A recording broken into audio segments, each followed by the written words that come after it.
자, 여러분 반갑습니다. 캠브리지 동아시아사 한국사 시간이 돌아왔습니다. 네.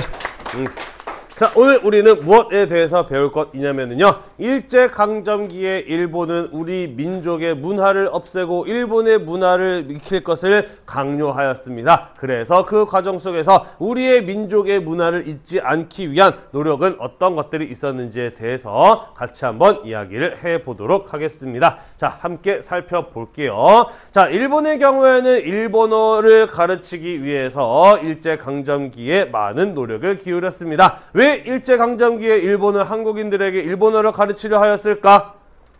뭐 너무나 당연한 거죠, 그죠? 일단은 일본어를 가르쳐야 일본 사람들이 하는 말을 알아들을 것이었고요, 그죠? 일본 말을 해야 일본 사람들과 소통이 되면서 이 사람들이 식민 지배를 잘 받아들이도록 할 수 있는 그런 것들이 필요합니다. 무엇보다 이 나라 사람과 저 나라 사람이 다르다. 여러 가지가 다를 수 있지만 사용하는 말이 가장 그게 다른 차이점이에요, 그죠? 따라서 한국 사람들이 일본 말을 쓰게 함으로써 그들이 일본인으로서의 스스로 그들이 생각했을 때 자기가 일본인이라고 생각하게 만들기 위해서는 적극적으로 일본어를 가르칠 필요가 있었다라는 것이죠. 이해가 되시죠? 그래서 1910년대부터 모든 교과서를 한국어, 조선어를 제외한 모든 교과서를 일본어로 편찬하기도 하였다라는 것이고요. 그러면서 일본어에 대한 교육의 비중을 전체 교육 과정에서 크게 늘리기도 하였다라는 것입니다. 자, 여기 선생님이 사진으로 넣어놨어요. 보통 학교, 초등학교예요. 국어 독본, 국어책입니다. 조선 총독부라고 이렇게 써 있어요. 일제강점기에 국어라고 한다면은 한국어다, 일본어다?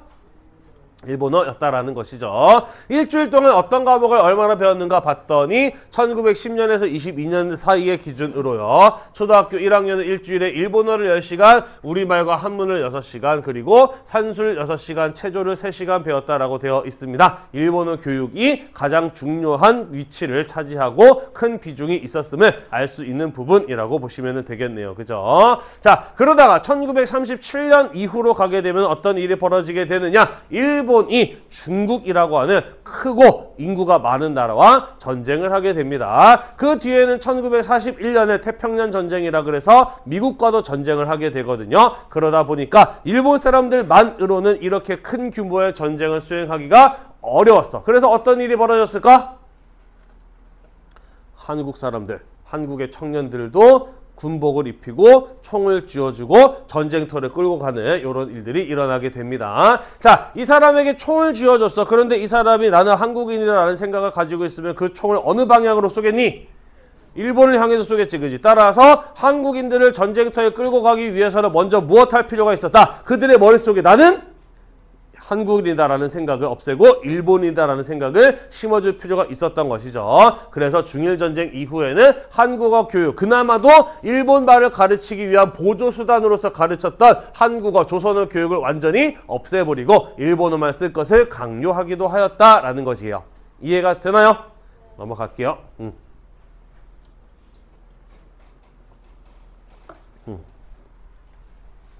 자, 그래서 이러한 일본의 언어 정책에 의해서 우리의 말과 글을 제대로 쓸 줄 아는 법을 잊어가는 사람들이 늘어나고 있었기 때문에 우리의 말과 글을 쓰는 법에 대해서 우리가 기록하고 그 방법을 정확하게 남김으로써 잊지 않도록 해야 되겠다라는 생각을 하는 사람들이 있었던 것이죠. 그런 사람들이 모여서 만든 단체가 바로 조선어 연구회라고 하는 단체였습니다. 뭐 주시경 선생님 이런 분 이름 들어봤나요? 네, 한국의 국어학자들이 모여서 조선어 연구회라는 단체를 만들었고요. 조선어 강습회라고 하는 것을 열어서 한글을 가르치기 위한 노력을 이어갔고요. 각야날을 제정하기도 합니다. 오늘 우리가 한글날이라고 부르는 게 원래 이름은 각야날이었어요. 왜 이름이 각야날이었을까? 그렇죠. 우리 한글 처음 배울 때 각야, 거교, 고교, 국이부터 배웠잖아. 그래서 각야날이라고 하는 것을 제정하기도 하였습니다. 또한 기관지인 한글 같은 것들을 발행을 해서 한글을 사람들에게 널리 알리고자 노력하였다라는 것이죠. 1931년에는 이름을 조선어 학회로 바꾸면서요. 전국 각지로 돌아다니면서 한글 강습회를 열어서 한글을 가르치기 위한 노력들을 이어갔고요. 우리의 말이 보존되기 위해서는 어떻게 우리의 말과 글을 쓰는 것이 올바른 올바른 것이다 라고 하는 것을 정확하게 정리할 필요가 있었어요. 그래서 한글 맞춤법 통일안을 발표하고요. 표준어를 제정하기도 합니다. 그리고 이를 바탕으로 무엇을 만들려고 하느냐? 우리의 말과 글을 제대로 배우기 위해서는, 보존하기 위해서는 결국 우리의 말과 글이 총정리가 되어 있는 무엇이 필요할까? 사전이 있어야 되겠죠. 그죠? 그래서 우리말 큰 사전을 만들려고 합니다. 하지만 우리말 큰 사전은 일제강점기에는 만들어지지 못하고 좌절되어 버리고 말아요. 왜냐하면 1942년에 조선어 학회 사건이라고 하는 것이 있었기 때문입니다. 방금 선생님이 이야기를 했어요. 1937년에 중일 전쟁이 벌어졌고 1941년에 태평양 전쟁이 벌어졌습니다. 그러면서 일본이 중국과 미국이라고 하는 거대한 나라들과 동시에 싸워야 되다 보니까 일본 사람들만으로는 전쟁을 수행하기가 어려워서 한국 사람들을 전쟁터를 끌고 갔다라고 이야기를 했잖아요. 그죠? 따라서 우리나라 사람들 머릿속에 들어있는 나는 한국인이라는 생각을 철저하게 없애야 됐기 때문에 우리의 말의 사용을 금지시키고 일본어만 쓸 것을 강요하였다라고 이야기를 했습니다. 그랬는데 1942년에 어떤 일이 벌어졌느냐? 오늘날 북한 지역에 있는 함흥 영생여고라고 하는 학교를 다니던 여학생들이 자기 친구하고 한국어로 대화를 하다가 일본 경찰에게 적발이 되었어요. 일본 경찰이 이 여학생을 데려다가 너 누구한테 이런 거 배웠어? 라고 물어봤을 때 서울의 언어학자인 조선어 학회에서 활동하고 있었던 정태진이라는 사람의 이름을 대었다라고 해요. 그리고 이 조선어 학회라고 하는 단체를 알았던 일본 경찰의 경우에는 이렇게 우리 민족의 문화를 지키려고 하는 노력들, 이런 것들은 민족운동으로 이어질 수 있다라고 판단을 합니다. 그래서 조선어 학회 사람들을 전부 다 잡아들여서 감옥에 가두고 고문하면서 조선어 학회라고 하는 단체가 학술연구단체가 아니라 독립운동단체라고 하는 자백을 하게 만들어요. 그렇게 고문을 받다가 많은 언어학자들이 사망을 하기도 했던 사건이 바로 이 조선어 학회 사건이라고 하는 것이 되겠습니다. 이해가 되시죠? 그래서 우리말 큰 사전, 이제 편찬을 바로 눈앞에 두고 있었는데 일제강점기에 조선어학회 사건이 벌어지게 되면서 이 국어학자분들이 체포됨에 따라 발행되지 못하였었는데요. 다행히도 창고에 남아있어서 이때 증거품으로 압수되었던 우리말 큰 사전의 원고가 창고에 남아있었고 해방 이후에 그게 발견이 되면서 이렇게 다시 해방 이후에 사전으로 간행될 수 있었던 것이고요. 의외로 해방 이후에 우리나라 사람들은 한글을 제대로 쓸 줄 모르는 사람들이, 우리말을 제대로 사용하지 못하는 사람들이 의외로 꽤 많았어요. 일본어의 교육을 워낙 철저하게 받다 보니까. 하지만 이러한 사전 같은 것들이 남겨져 있었기 때문에 그를 바탕으로 다시 우리의 말과 글이 제자리를 잡아갈 수 있었고, 오늘날 우리가 우리말을 잘 쓸 수 있었던 것은 바로 이러한 분들의 노력이 있었기 때문이었다라는 이야기가 되겠습니다. 이해가 됐나요? 네, 넘어갈게요.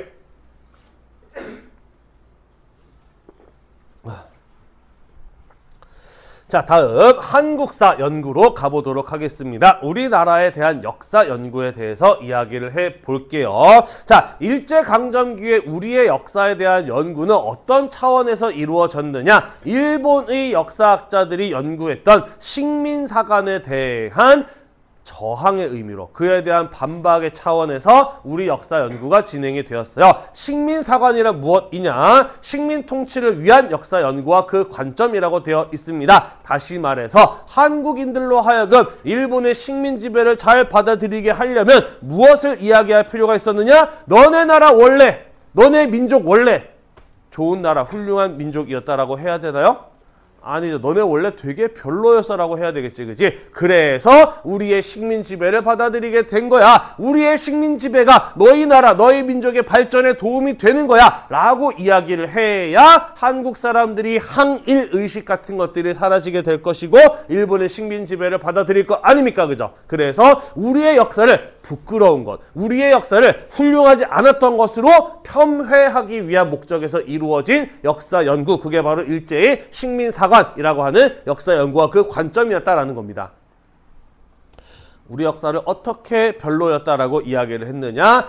크게 세 가지 논리 정도가 있었어요. 첫 번째, 타율성론입니다. 우리나라의 역사는 우리 민족 스스로의 역량으로 발전해 온 적이 없다라는 거예요. 늘 주변의 중국이나 일본의 영향을 받아서 도움을 받아서 혹은 강요를 받아서 그제서야 역사 발전이 이루어질 수 있었다. 그래서 한국 민족은 스스로 발전할 수 있는 능력을 가지고 있지 못한 사람들이야 라는 이야기가 바로 이 타율성론이라고 하는 것이에요. 정체성론이라고 하는 것은 무엇이냐? 공산주의 이론을 창시한 사람 바로 칼 마르크스라고 하는 사람인데요. 이 사람은 인류의 역사를 경제적으로 분석을 했어. 그래서 경제 발전이 이루어지는 단계별로 역사가 발전해 왔다라고 주장을 했습니다. 그래서 이 칼 마르크스는 어떻게 역사를 분석을 했느냐? 원시 공산제. 원시 시대 때는 사람들 니 거 내 거 없이 모두 함께 잘 쓰고 살았어요. 그러다가 고대 노예제, 노예가 나타나게 되면서 노예가 생산을 담당하는 시스템으로 넘어가게 되었어요. 그 다음에 중세 봉건제, 그리고 이후에 산업혁명이 일어나게 되면서 근대 자본주의, 이렇게 인류의 역사가 단계적으로 발전해 왔고 그 다음 단계에는 미래의 공산주의 사회로 나아갈 것이다 라고 이 칼 마르크스는 역사를 분석을 했다라는 거예요. 이러한 칼 마르크스의 역사적 관점을 일컬어 유물사관이라고 이야기를 하거든요. 이것은 오늘날 많이 비판을 받아요. 너무 역사를 지나치게 단순화시키고 일반화하였다 라는 비판을 받습니다만은 예전에는 이때만 하더라도 상당히 과학적인 분석으로 여겨졌어요. 그래서 일본은 무엇이라고 이야기를 했느냐? 다른 나라들은 다 원시, 고대, 중세, 근대로 발전해 왔는데 한국만 어디에서 멈춰 있었다? 고대 노예제 단계에서 멈추고 중세로 넘어가지 못하고 있었다라는 주장이 정체성론이라고 하는 것이에요. 그래서 근대 자본주의 세계까지 발전을 이룬 일본이 한국을 식민지로 지배하면서 발전시켜주고 있는 거야 라고 하는 게 정체성론이라는 거예요. 이해가 되시죠? 네, 마지막으로 당파성론이라고 하는 게 뭐냐면요, 조선시대의 역사는 당파 싸움의 역사다. 붕당들끼리 나뉘어져서 지들끼리 치고받고 싸우기만 했다라는 겁니다. 왜냐? 한국인들은, 조선인들은 문화 수준이 낮고 편갈라 싸우기를 좋아하기 때문이다 라는 겁니다. 그래서 조선은 역사적으로 봤을 때 뭔가 제대로 한 일이 없이 늘 지들끼리 편갈라서 싸우기만 했다라는 게 당파성론이라고 하는 것이에요. 물론 요즘에 우리나라 정치계를 보면은 일본의 이 당파성론이라는 게 진짜로 맞는 거 아닌가라는 생각이 들 정도로 편갈라 싸우기를 너무 많이 하고 있긴 합니다만은 뭐 그렇다고 해서 조선 역사 전체를 그렇게 부정할 일은 아니었죠. 자, 아무튼 이런 식으로 우리의 역사가 부끄러운 것, 스스로 발전을 이루지 못하고 있었던 것으로 폄훼하려는 일본 역사학자들의 노력이 있었기 때문에 이에 맞서서 우리나라의 역사학자들의 경우에는 그것을 비판하고 반박하기 위한 차원에서의 연구가 이루어졌다라는 소리가 되겠습니다. 재미는 없지만 이해는 되죠? 네. 자, 그래서 민족주의 사학자들이 나타나게 됩니다. 역사의 관점을 우리 민족을 주인공으로 두고 우리 민족의 역사가 부끄럽지 않았던 것이다, 자랑스러운 것이다 라는 것을 밝히기 위한 차원에서의 연구가 이루어졌다라는 것이죠. 자, 예를 들자면 박은식 같은 역사학자의 경우에는 국혼을 강조했어요. 다른 민족과 구분되는 우리 민족만의 자긍심, 우리 민족만의 영혼, 이런 것들을 강조했고요. 한국통사라고 하는 책을 써서 일제의 침략 과정을 폭로하기도 했고요. 한국 독립운동지 혈사라고 해서 우리 민족운동의 독립운동의 역사를 정리하는 노력을 기울이기도 하였다라는 것이 되겠습니다. 신채호 선생의 경우에는요, 고대사, 고조선부터 삼국시대까지의 역사를 연구하는데 많은 노력을 기울였어요. 그러면서 고구려의 역사를 자랑스러운 것으로 본 조선사 연구초라든지 단군과 고조선이 실제로 존재했음을 밝히려고 하였던 조선상고사 같은 이러한 책들을 쓰기도 하였습니다. 아무래도 일제강점기였잖아요. 우리 민족이 힘이 없어서 일본의 식민 지배를 받게 되었잖아요. 그래서 과거 군사적으로 강력했던 고구려를 고구려 백제 신라 가운데 가장 중요한 나라로 보는 연구 같은 것들이 이루어졌던 것이고요. 우리는 일본과 달라, 일본 민족과 다른 우리 민족의 고유한 뿌리가 있어 라고 하는 걸 밝힘으로써 일제 식민 지배에 저항하고자 했던 것이죠. 그래서 단군과 고조선의 실체를 밝히기 위한 연구 같은 것들을 했다라는 것이 되겠습니다. 이해가 되시죠? 네. 그래서 이들의 영향을 받아서 1930년대에는 정인보, 안재홍, 문일평 같은 역사학자들이 조선학 운동을 전개하기도 합니다. 우리의 말, 우리의 문화, 우리의 역사 같은 것들을 연구 대상으로 삼고 그에 대한 연구를 진행함으로써 그것을 잊지 않고 또 계승될 수 있도록 하기 위한 노력들이 이루어지기도 하였다라는 것이에요. 넘어가도 될까요? 별로 어렵지 않죠, 그죠?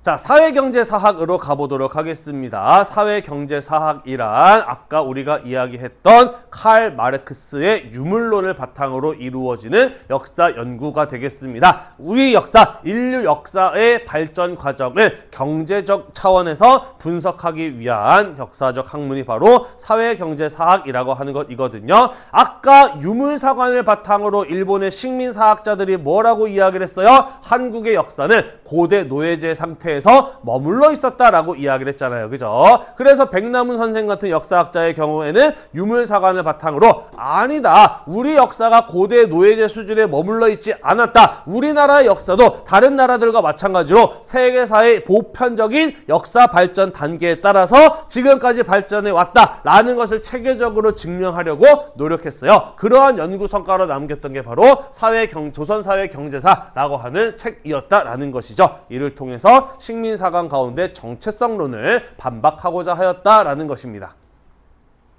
이해됐나요?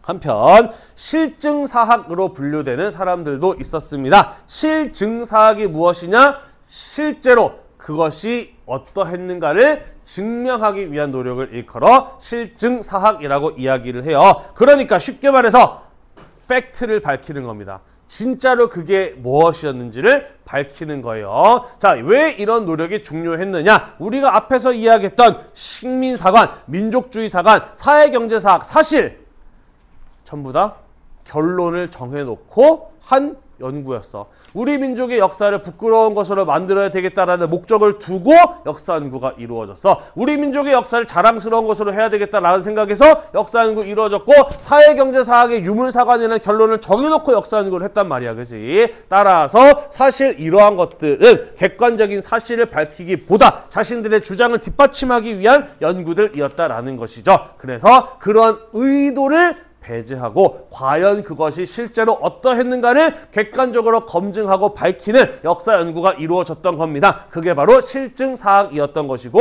이병도, 손진태 같은 선생들이 하였던 연구인 것이에요. 이해가 되나요? 그렇게 역사 연구에서의 의도를 배제함으로써 식민사관과 같이 우리 역사를 의도적으로 부끄러운 것으로 만들려고 하였던 것에 대한 저항이 이루어지기도 하였다라는 것이에요. 이들이 만들었던 단체가 진단학회 같은 연구단체가 있었고 거기에서 진단학보 같은 잡지를 펴내기도 하였다라는 이야기가 되겠습니다. 이해가 되시나요?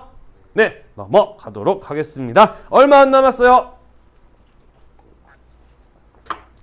자, 민족교육운동 보도록 하겠습니다. 우리 이미 다 배웠어요. 일본은 우리나라를 식민지로 지배하면서 식민지 교육 정책 속에서 한국인들에게 충분한 교육의 기회를 주지 않으려고 하였고 일본어 같은 것들을 강요함으로써 우리 민족의 의식을 사라지게 만들려고 하였다라고 이야기를 하였습니다. 그죠? 그래서 이러한 식민지 교육 정책에 맞서서 우리 민족의 정체성, 우리는 한국인이야 라고 하는 의식을 지키고 가르치기 위한 노력들이 이루어졌다라는 것이죠. 자, 그래서 사립학교라든지 강습소라든지 혹은 일하는 사람들을 대상으로 밤에 가르쳐주는 학교인 야학 같은 것들을 열어서 이러한 교육, 민족교육, 우리나라의 말과 역사에 대한 연구가, 교육이 이루어지기도 하였다라는 것이고요. 계량서당 같은 것들이 만들어지기도 하였어요. 서당이 뭔지는 알지? 조선시대 때 아이들이 서당에 가서 한자를 배우고 유교 경전의 기본적인 것들 학습하잖아요. 그죠? 우리는 그런 교육 공간을 서당이라고 불렀는데 계량서당의 경우에는 조선시대와 마찬가지로 서당의 형태입니다만은 거기에서는 한자와 유교 교육을 배우는 것이 아니라 근대적 교육을 받는 거예요. 우리는 이런 서당을 가지고 계량서당이라고 한다는 겁니다. 이런 데에서도 우리의 말과 역사에 대한 민족교육이 이루어지기도 하였다라는 것이 되겠습니다. 자, 그리고 우리 앞에서 배웠어요. 1920년대 우리 민족을 위한 대학교를 설립하자라는 밀립대학 설립운동 배운 기억 나나요? 그것을 했던 단체가 밀립대학 기성회라고 하는 것이었는데 그것이 만들어지기 이전에는 이상재 선생 같은 분을 중심으로 조선교육회 같은 단체가 만들어졌어요. 그래서 이 조선교육회가 발전하면서 밀립대학 기성회가 되기도 하고요. 한국인들을 위한 교육을 할 것을 주장하는 이러한 활동을 전개하기도 하였다라는 거 앞에서도 우리는 이야기를 했었습니다. 자, 한편 근현대 여성운동에서 중요한 인물이 몇 명이 있어요. 뭐 나혜석 화가는 들어봤나요 혹시? 수원의 나혜석거리네. 그거 문화 파트에 있는데 우리가 지금 시험 범위에서 빠져가지고 수업을 못하게 됐는데 나혜석 작가와 더불어서 한국의 근대 여성운동을 대표하는 한 사람이 하나 더 있어요. 바로 차마리사 여사라는 분이 되겠습니다. 이분의 경우에는 여성에게 교육의 기회가 충분히 주어지지 않았던 당시임에도 불구하고 중국과 미국에까지 가서 유학을 해서 근대 학문을 배우고 돌아왔으며 그것을 바탕으로 한국의 여성들을 가르치기 위해서 노력하였던 여성 계몽 운동을 전개했던 인물이 바로 이 차마리사 여사라는 분입니다. 덕성여대 들어봤나요?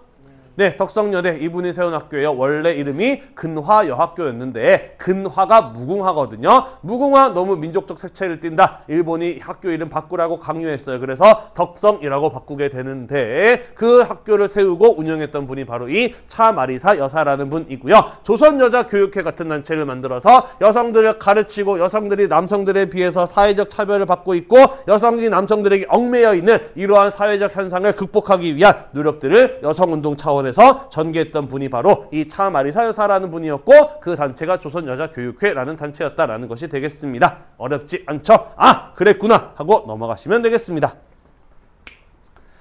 자, 1920년대 가게 되면서 일본의 경우에는 이른바 문화 정치를 실시해요.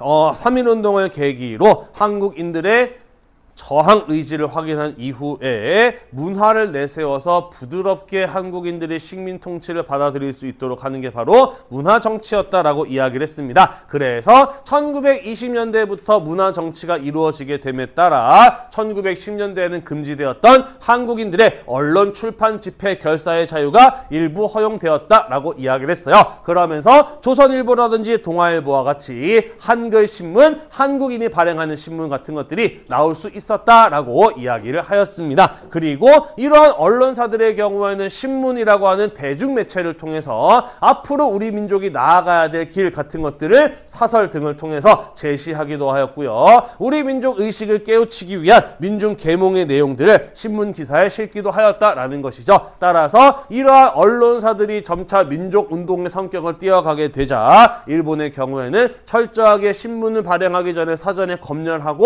검열 내용 중에 민족의식을 자극하기 위한 신문 기사 같은 것들이 있다라고 한다면 이런 식으로 기사를 삭제해서 신문을 내게 한다든지 신문을 압수한다든지 일정 기간 동안 그 신문사가 신문을 발행하지 못하도록 정간을 시킨다든지 같은 언론 활동에 대한 통제가 이루어지기도 하였다라는 이야기가 되겠습니다. 아, 그랬구나 하고 넘어가시면 되겠습니다.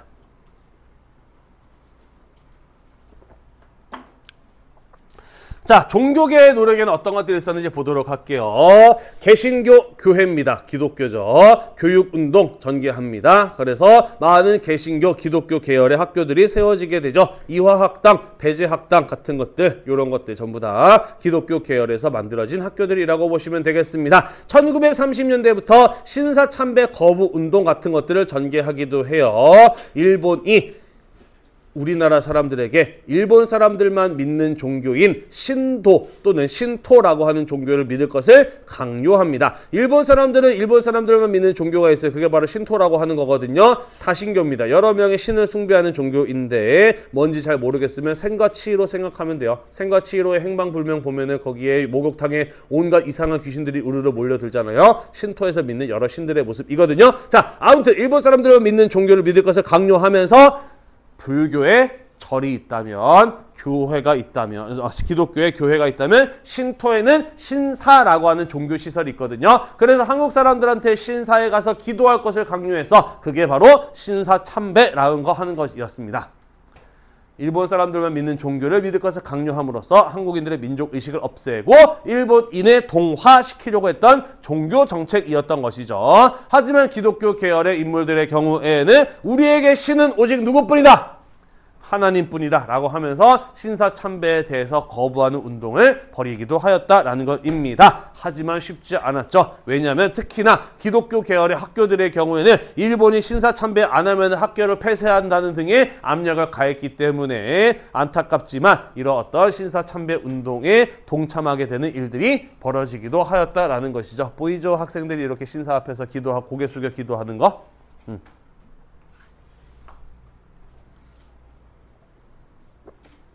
천도교 동학입니다. 동학이죠. 3.1운동을 주도하였고요. 개벽 신여성 같은 잡지를 발행을 해서 사람들에게 민중계몽을 통해서 근대적 의식을 갖도록 하는 이런 교육적인 차원의 노력이 이루어졌다라는 겁니다. 불교계의 유명한 인물로 한용운이라고 하는 스님이 있어요. 들어봤나요? 국어책에 이름 나오지 않나요? 한용운? 그죠? 시인이자 스님이자 민족운동가였던 한용운은 우리 민족 불교를 지키기 위한 노력을 전개하였습니다. 뭔 소리냐? 일본도 일본의 불교가 있어요. 그래서 우리나라 불교를 일본 불교로 바꾸려고 하였거든요. 그에 대한 저항이 이루어지게 되었다라는, 그에 대한 저항을 노력하였다라는 이야기가 되겠습니다. 천주교 쪽에서는 고아원, 양로원 같은 것들을 도와서 사회적 약자를 돕는 이런 사회사업을 추진하기도 하고요. 경향이라고 하는 잡지를 만들어서 종교의 교리뿐만 아니라 교육, 위생, 아동 문제, 여성 문제 같은 것들을 다루면서 근대적 지식을 보급하고 사람들의 의식 수준과 생활 수준을 개선하기 위한 노력 같은 것들을 기울이기도 하였다라는 것입니다. 원불교라고 하는 우리 민족의 새로운 불교가 있어요. 개강과 저축을 강조하고 자립정신을 고취하였다. 남녀평등과 허례허식의 폐지를 주장하였다. 아, 그랬구나 하고 넘어가시면 되겠습니다. 한편 일본 사람들이 일본 사람들만 믿는 종교가 있다면 우리나라 사람들도 우리나라 사람들만의 종교가 있어야 되겠다 라고 생각해서 만들어진 종교가 무엇이었나요? 대종교였어요. 우리 민족의 시조인 단군을 신으로 숭배하는 종교였고요. 만주에서 활발한 포교활동을 통해서 중광단이라는 단체를 만들었고 거기에서 북로군정서 같은 독립군이 조직이 되면서 1920년대 만주에서 항일 무장투쟁 같은 것들을 이어나갈 수 있었다라고 하는 거 우리 앞에서 배웠습니다. 됐나요? 네, 우리 이렇게 해서 민족문화수호운동이라는 주제에 대해서 몇 가지 이야기를 해보았습니다. 다음 시간에는 2차 세계대전부터 해서 일본이 만주사변, 중일전쟁, 그리고 태평양 전쟁으로 점차 확대되어 나가는 과정을 같이 한번 이야기해 보도록 하겠습니다. 오늘도 공부하느라 대단히 고생이 많으셨고요. 이 수업 영상이 여러분들의 공부에 도움이 되셨다면 구독과 좋아요 잊지 말고 눌러주세요. 수고했습니다.